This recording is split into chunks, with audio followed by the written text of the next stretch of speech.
기도회에 참석하려고 이제 차를 탔어요. 그리고 매번 장소가 다르거든요. 이 교회를 돌아가면서 기도회를 하기 때문에 지도에 이제 주소를 찍었습니다. 그때 경로가 이제 나오잖아요. 봤는데 왜 이 길로 가라 그러지?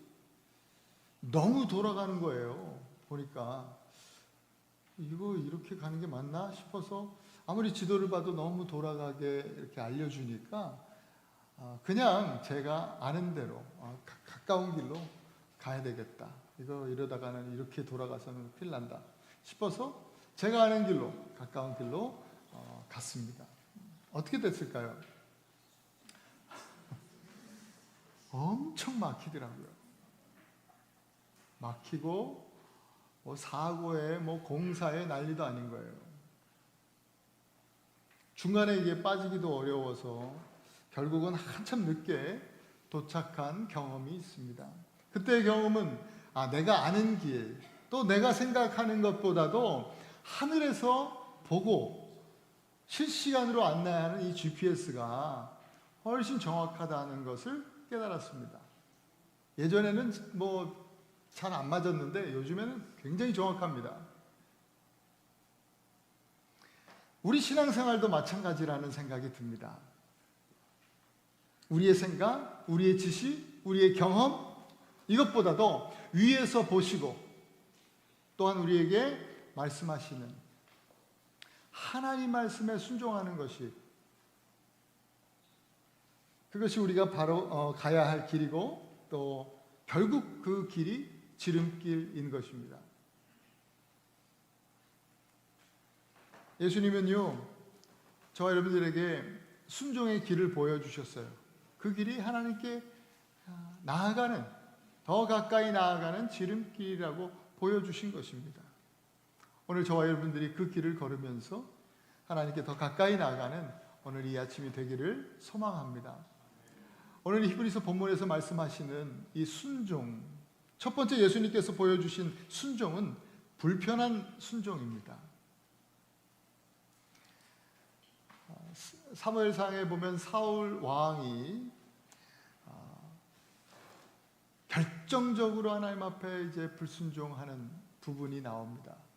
그래서 사무엘이 도착해서 사울 왕에게 이런 말을 합니다. 순종이 제사보다 낫고 듣는 것이 순양의 기름보다 낫다. 사울 왕은요, 자신의 편의를 위해서 또 자기 마음의 평안을 위해서 하나님의 명령을요, 불순종했다는 표현보다도 부분적으로만 순종했어요. 하나님 앞에 예배를, 제사를 올려드렸어요. 하나님 말씀에 순종한 거 아닙니까? 전쟁 나가기 전에 제사 드리는 것은 하나님의 명령이었어요. 순종했습니다. 그러나 그 예배를, 제사를 집전하고 인도하는 것은 제사장이 와서 해야 돼요. 사무엘이 올 때까지 기다려라고 분명히 이야기를 했는데도 불구하고 기다리지 못하고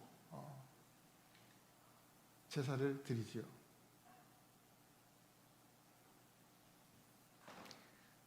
제사는 오늘날 예배죠. 예배로 자기의 어떤 불순종을 포장한 거죠. 잘하고 있다고 포장한 것입니다.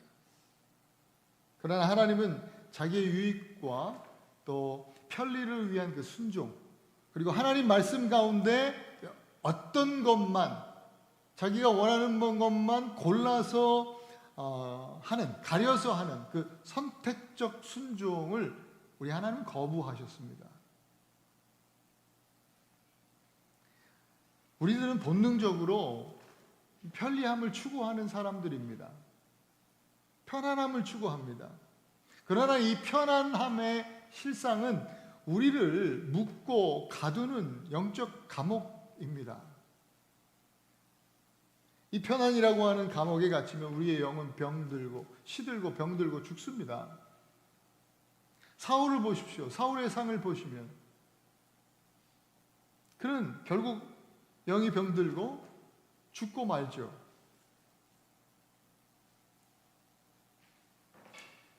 여러분, 삶에서 우리가 불편함을 선택하면 은혜를 경험하게 됩니다. 참 역설적인 이야기인데요. 집에서 보통 어떤 분들, 남편들이 마누라! 밥상 차려! 밥 좀 줘! 뭐 이렇게 얘기하시는 분들이 없어요, 요즘엔. 마누라! 여러분, 마누라가 무슨 뜻인지 아십니까? 마누라! 보통 남편들이 여자들을 요즘에는 좀 약간 비하하면서 막 그냥 함부로 부르면서 이렇게 얘기하는 표현으로 이렇게 쓰는데, 사실 이 마누라라고 하는 우리 말의 어원이 왕을 부를 때 쓰는 왕이라는 뜻입니다. 왕을 부를 때 마누라라고 했답니다. 이게 남녀 구분 없이 썼대요. 극존칭, 아주 높이는 말이에요. 되게 아이러니하죠. 마누라, 왕에게 왕을 호칭, 왕을 부르면서 밥 차리라고, 죽으려고 환장을 했죠. 그죠? 가정에서 우리 남편들, 세상이 무너져도 집에 계신 마누라 아내들에게 그들의 말에 순종하겠다. 결단해 보십시오. 불편할지라도. 그러면 놀라운 은혜가 임하게 될 줄로 믿습니다. 7절에 보면 예수님이 그가 육체에 계실 때라고 시작됩니다. 7절 말씀이요. 예수님의 성육신을 표현하고 있는 거예요. 여러분이 하나님이신 예수님이 인간의 몸을 입고 이 땅에 오신 거예요. 상상해 보십시오. 불편함의 극치입니다. 전능하신 하늘 보좌, 그 전능의 자리를 포기하고 완전 무능한 자리로, 무능의 자리로, 하늘에서 모든 것을 아시는 전지하신 하나님이신 예수님이 전지의 그 능력을 포기하고 무지의 자리로 오신 거예요. 너무나 불편합니다. 여러분, 예수님이 가르쳐 주신 이 성육신을 통해서 가르쳐 주신 순종은 불편한 것입니다. 불편한 순종이란 불편함 자체를 추구하는 것이 아니라 하나님의 뜻이 우리의 생각과 습관과 우리의 경험, 가치관, 무엇보다도 우리 자아와 부딪힐 때에 기꺼이 하나님의 뜻을 선택하겠다고 하는 결단입니다. 이 감정이 아니라 결단이에요. 이 순종이 불편한 이유는 인간의 본성이, 타락한 본성이 자연스럽게 편안함과 또 안전함과 자기 만족을 추구하기 때문이죠. 반면에 하나님의 뜻은 우리의 본성과는 반대로 늘 이끄시는 것 때문에 늘 순종은 불편하기 짝이 없습니다. 그럼에도 불구하고 이 불편한 순종을 우리 주님은 요구하십니다. 예수님께서도 제자들에게 누구든지 나를 따라오려거든 자기를 부인하고 자기 십자가를 지고 나를 따라라 말씀하셨습니다. 참된 순종은 자기 부인을 통해서만 가능한 것입니다. 내 방식과 내 습관과 내 기호, 내가 좋아하고 선호하는 것들, 내가 기뻐하는 것, 이런 것 다 버리고 하나님 방식과 하나님의 방법, 하나님의 말씀, 하나님이 기뻐하시는 것을 선택하는 것, 이 불편함이 순종입니다. 여러분, 이걸 아셔야 합니다. 하나님은 우리를 편안한 곳으로 인도하시는 분이 아닙니다. 하나님은 우리를 거룩한 곳으로 인도하시는 분입니다. 우리는 이걸 너무 간과하고 살아가는 것 같아요. 편안한 곳으로, 안전한 곳으로 하나님이 우리를 인도하실 거야. 여러분, 그런 착각은 내려놓으시고 언제나 하나님은 우리를 어디로? 거룩한 곳으로. 본질적으로 거룩한 곳에 참된 평화가 있고 안전함이 있고 기쁨이 있고 거기가 축복이 있는 것입니다. 사람들은 뭔가 순종하지 못해서, 잘못해서 내 삶 속에서 잘 하지 못해서 뭔가 좀 찜찜한 일이 있을 때 셀프 징계로 순종하는 그런 일들이 있습니다. 좀 내가 순종하고 힘들게 내가 좀 그렇게 나를 다그치면 뭔가 마음의 안정을 얻는 듯한, 그래서 일부러 고행도 하고 그러잖아요. 또 어떤 분들은 성공을 위해서 영적 재테크 하듯이 말이죠. 순종하면 복 주실 거야. 그런 마음으로 하는 분들이 있어요.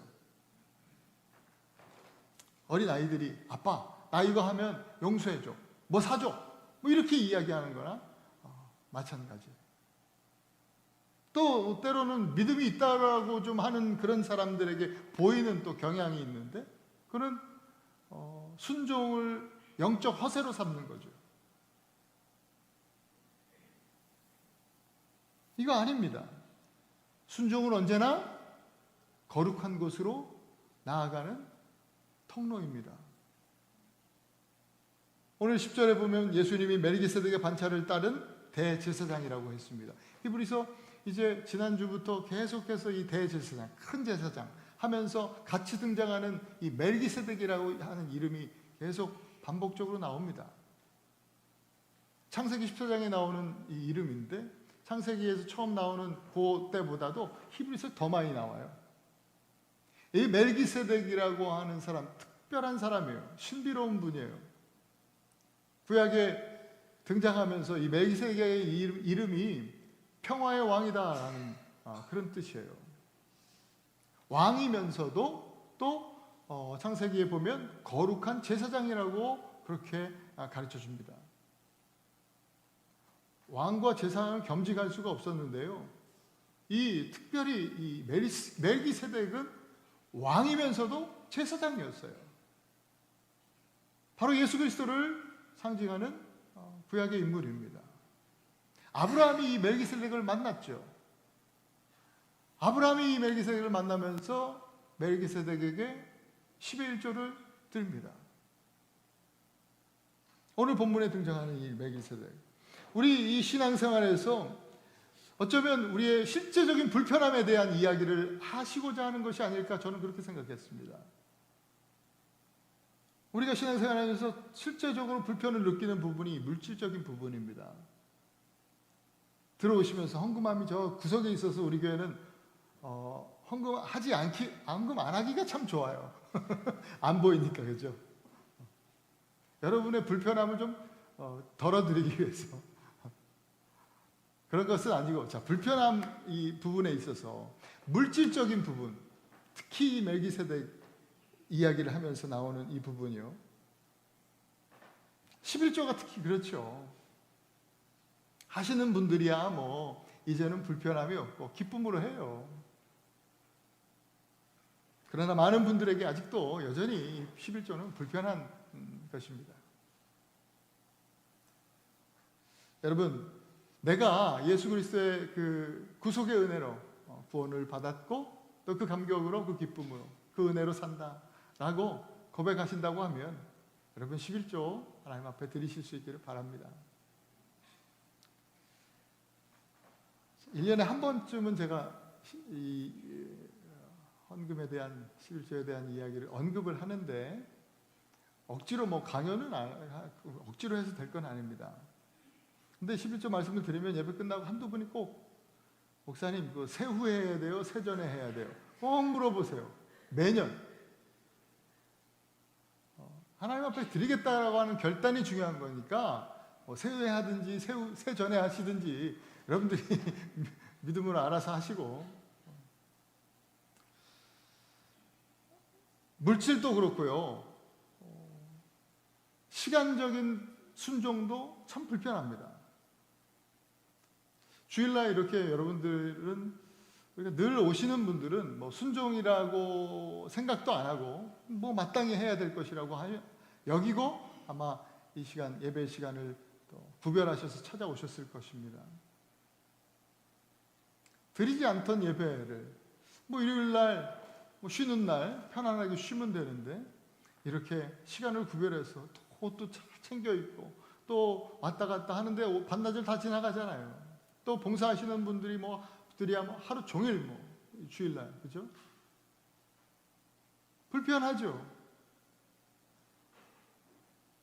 예배 시간도 그렇고 또 평상시 기도 시간도 말씀을 읽는 시간도 하지 않으면 편합니다. 섬김과 봉사의 시간들도 여전히 우리들에게 어떤 분들에게는 불편한 시간들입니다. 관계의 순종 역시 불편합니다. 내가 예수 믿기 전에 그러지 않아도 되는데 예수 믿으니까요. 보기 싫은 사람 안 보면서 살면 끝인데 예수 믿으니까 또 이게 안 돼요. 그죠? 용서하라 그러고 용납하라 그러고 사랑하라 그러고 보통 불편한 게 아닙니다. 개인적으로는 또 죄와 어떤 유혹, 시험들 이런 것들 거부하면서 자기 절제하는 그 삶이 얼마나 불편한지 몰라요. 또한 우리는 사회의 일원으로 살아가면서 가정에서 또 학교에서 직장에서 여러 가지 다양한 사회 공동체에서 다양한 모양으로 기꺼이 불편함을 선택하는 그런 우리 그리스도인들이 되어야 될 줄로 믿습니다. 왜 우리가 이러한 불편한 순종을 선택해야 할까요? 이것이 바로 예수님께서 성육신을 통해서 보여주신 그 순종의 본이기 때문이에요. 예수님을 따라 사는 삶이기 때문에 그래요.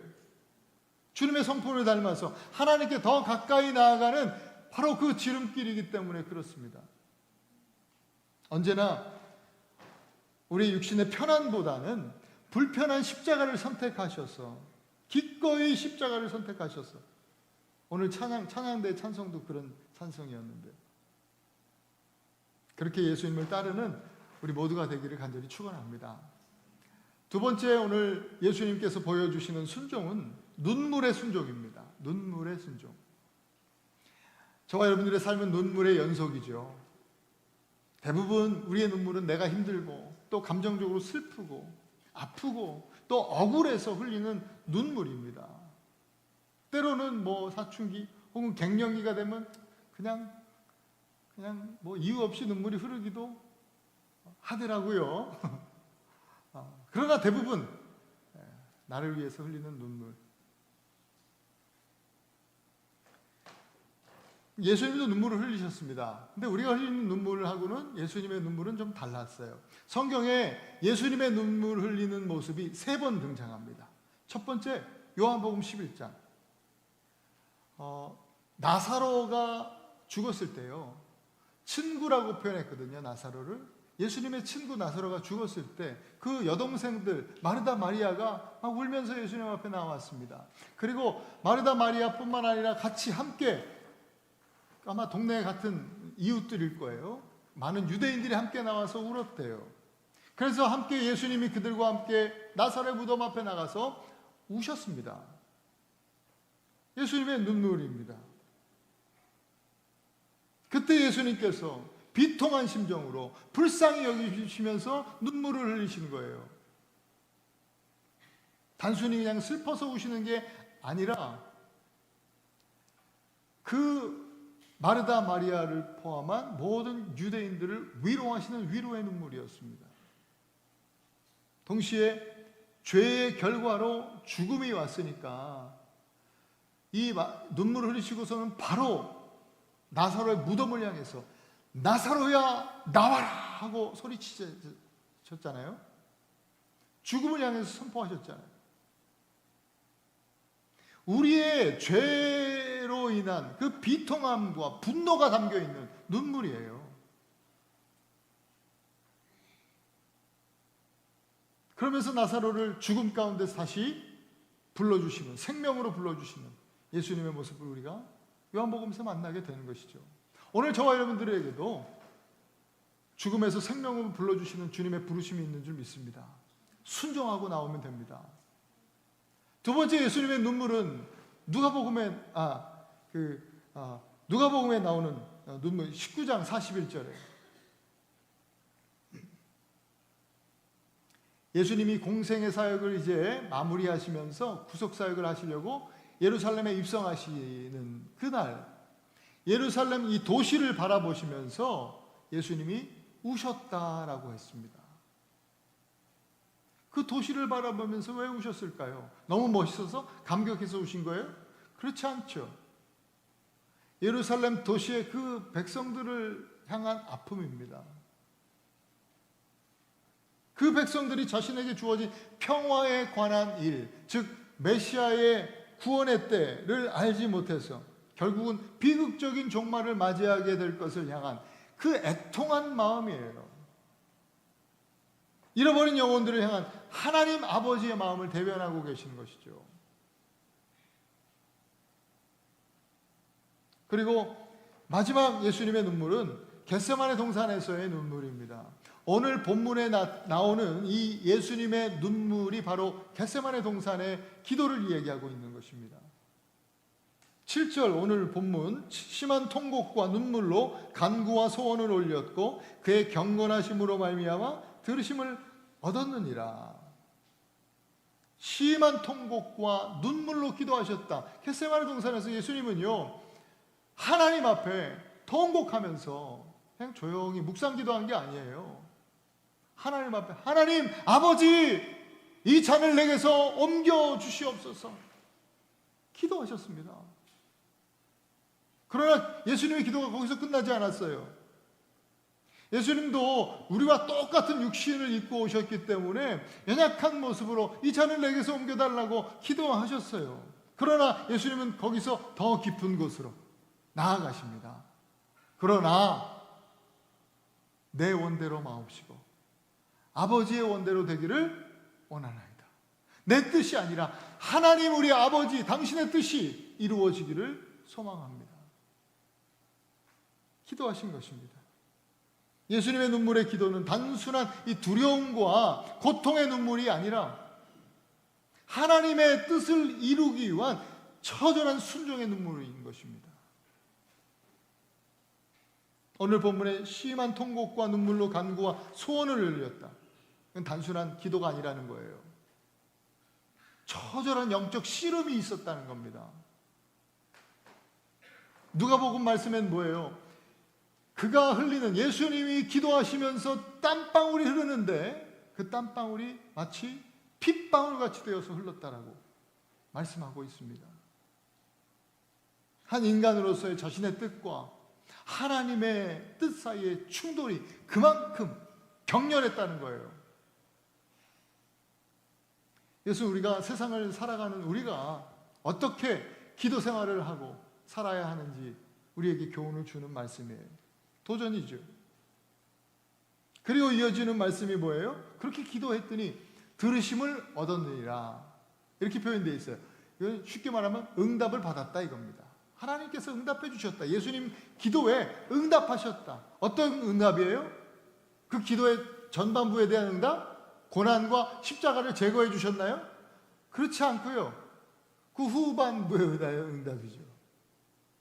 오히려 고난을 통과하면서 십자가를 지고 가면서 기꺼이 불편을 담당하시면서 하나님께서 주시는 지혜와 능력으로 그것을 고통스럽게 억지로가 아니라 오히려 기쁨으로 감당하실 수 있는 능력을 공급받으신 거예요. 하나님의 뜻에 순종할 수 있는 능력에 대한 응답인 것입니다. 여러분, 예수님이 이 땅에 왜 오셨어요? 오신 목적이 뭐예요? 우리를 구원하시기 위해서, 곧 조금 더 실질적으로 얘기하면 십자가 지시기 위해서 오신 거예요. 그러니까 예수님의 눈물의 순종, 그 처절한 기도에 대한 하나님의 응답, 하나님은요 사명을 감당할 수 있는, 예수님으로부터 사명을 감당할 수 있는 지혜와 능력으로 하나님을 응답해 주신 것이죠. 마찬가지로 오늘 예수님을 따르는 우리들에게도 그와 같을 수 있어요.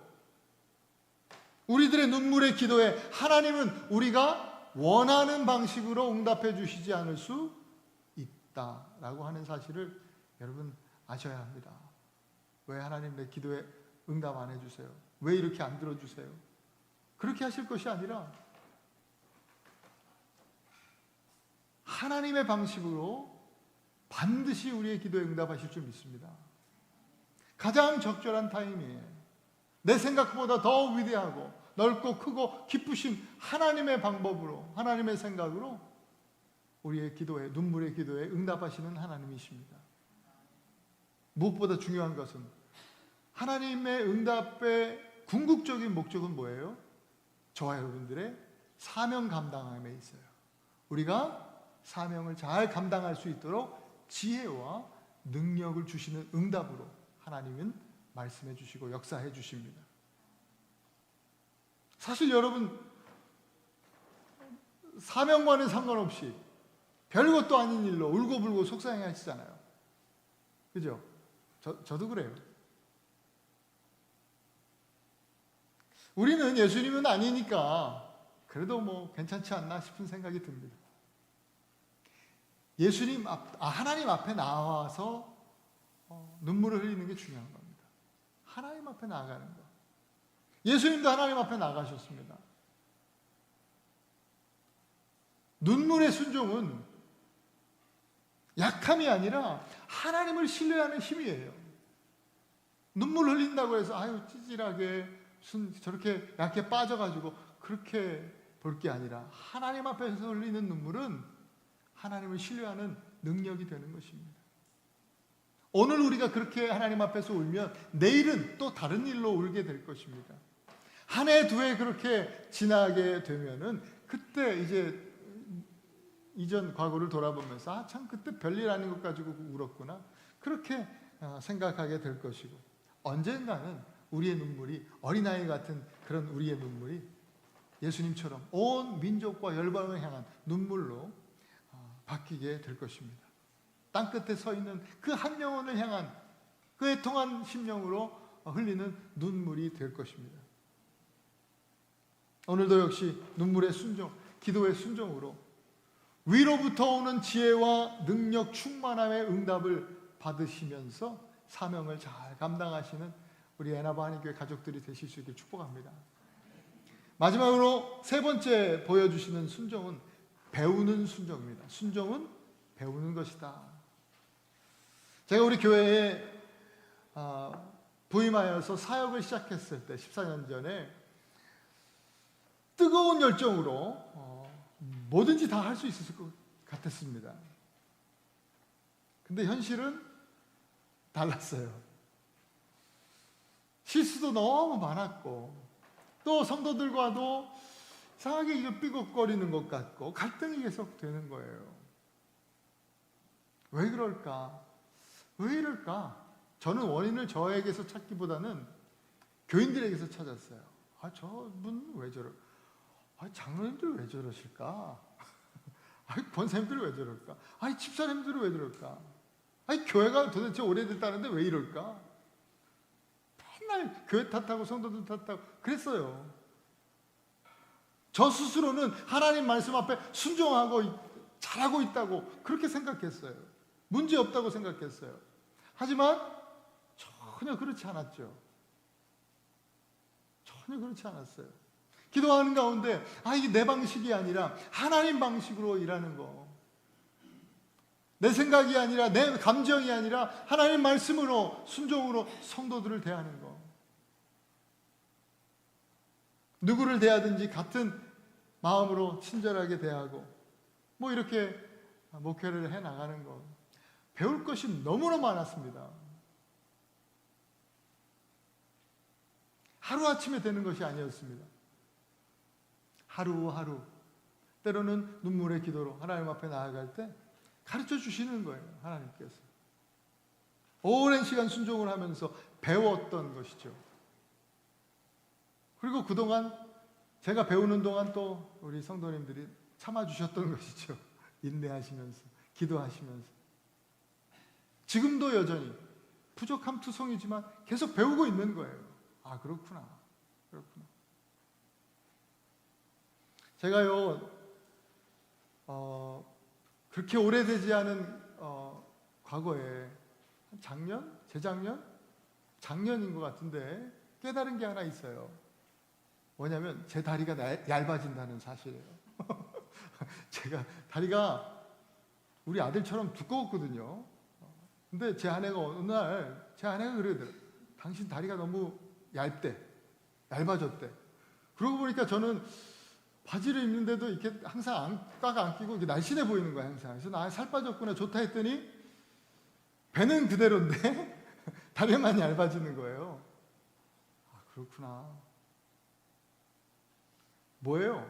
나이가 들면 근육이 점점 마르고 줄어드는 거예요. 운동을 해도 근육이 잘 붙질 않아요. 어르신들, 저보다 또 연배가 많으신 어르신들 많이 계신데 이런 얘기 해서 죄송한데 벌써 저도 근육이 잘 안 붙더라고요. 나름 이거 스쿼트도 열심히 이렇게 하고 하는데도 잘 안 돼요. 왜 제가 이 이야기를 하냐면 순종이 근육 같은 생각이 들어요. 나이가 들면 내 생각과 내 경험이 쌓이고 내 소유가 또 늘어나고 또 습관들이 또 이게 막 쌓여서 딱 고착이 되고 그렇잖아요. 이게요, 우리 신앙생활, 영적 노화에 아주 치명적인 것이에요.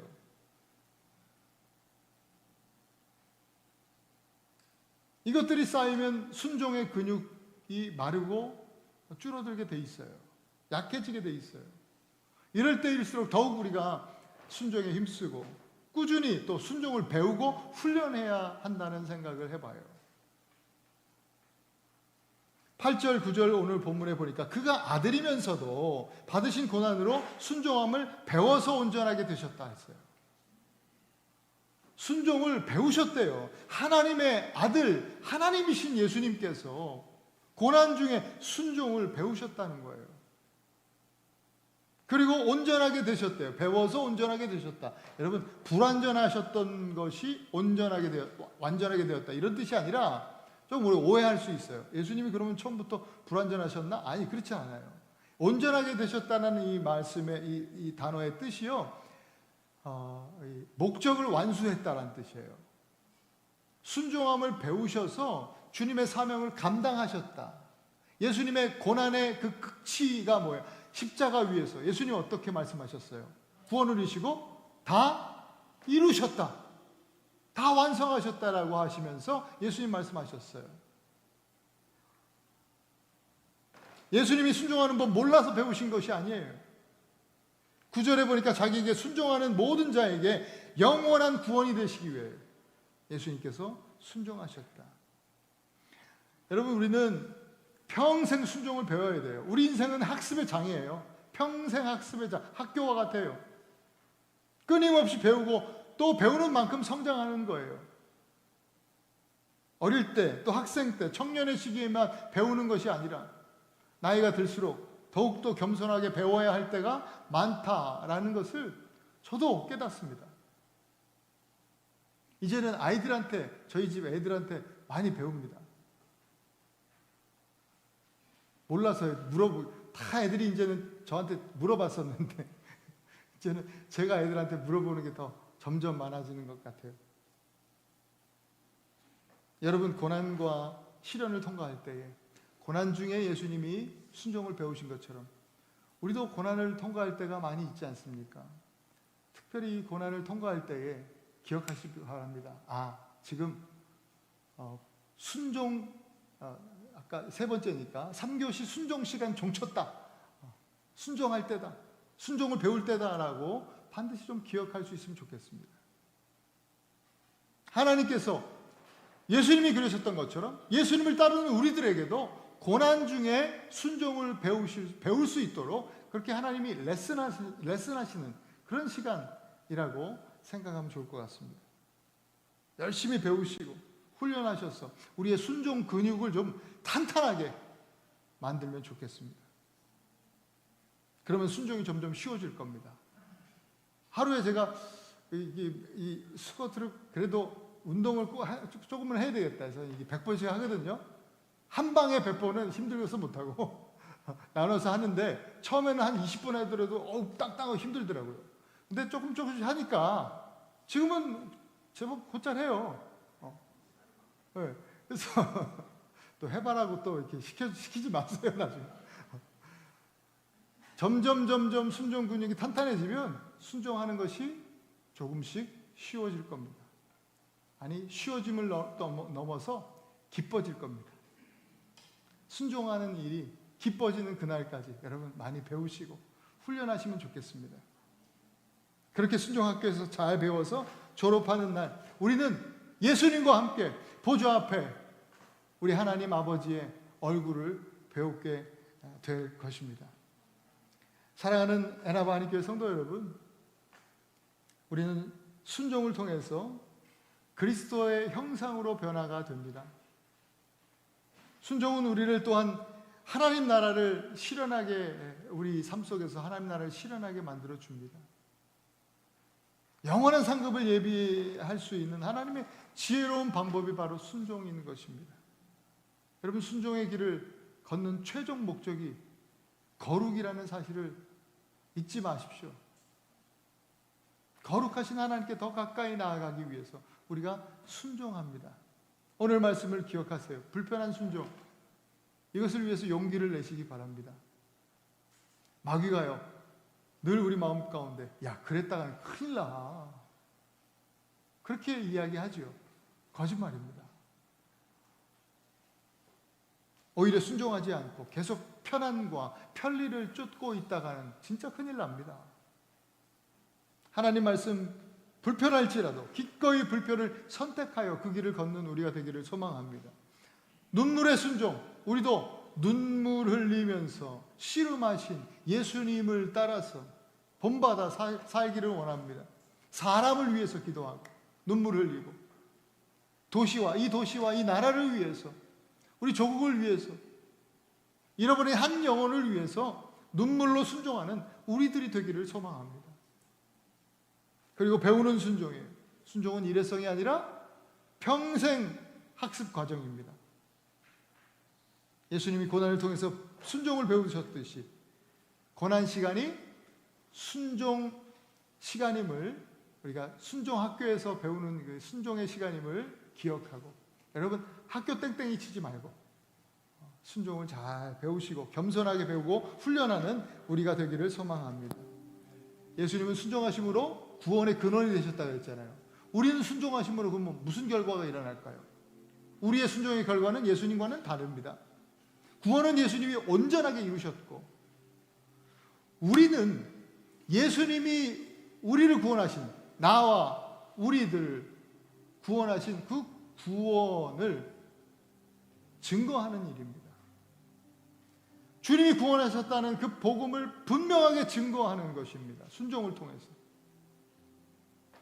그러니까 예수 그리스도의 복음이 우리가 순종할 때 전파되는 그 선교의 역사가 나타나게 되는 것이죠. 여러분, 우리가 선교를 실천할 수 있는 것은요, 뭐 멀리 딴 나라 가서가 아니라 실제적으로 우리 삶에서 하나님 말씀에 순종함으로 선교를 이룰 수 있는 겁니다. 그러한 순종의 은혜와 축복이 저와 여러분들, 우리 에나바하니 교회에 있기를 간절히 축원합니다. 오늘 이 시간 하나님 말씀 붙들고 같이 잠시 좀 기도하십시다. 하나님, 저는 여전히 순종이 불편합니다. 그러나 오늘 말씀 불편해도, 그럼에도 불구하고 주님, 기꺼이 불편함을 우리가 선택하고 순종의 길로 나아가기 소망합니다. 또 내 자아와 하나님의 뜻이 부딪힐 때 처절한 그 눈물의 기도가 있어야 할 것입니다. 하나님, 그렇게 눈물로 순종하게 하여 주옵소서. 하나님, 언제나 겸손하게 낮아져서 예수님처럼 고난 중에도 겸손하게 순종을 배우는 우리가 되게 하여 주시옵소서. 그래서 이 순종학교 졸업하는 날 하나님의 얼굴을 뵙는 우리 모두가 될 수 있도록 주님 은혜 더하여 주시옵소서. 같이 하나님 말씀 붙들고 이 시간 잠시 기도하십시다. 기도합니다. 좋으신 하나님 감사합니다. 하나님 아버지,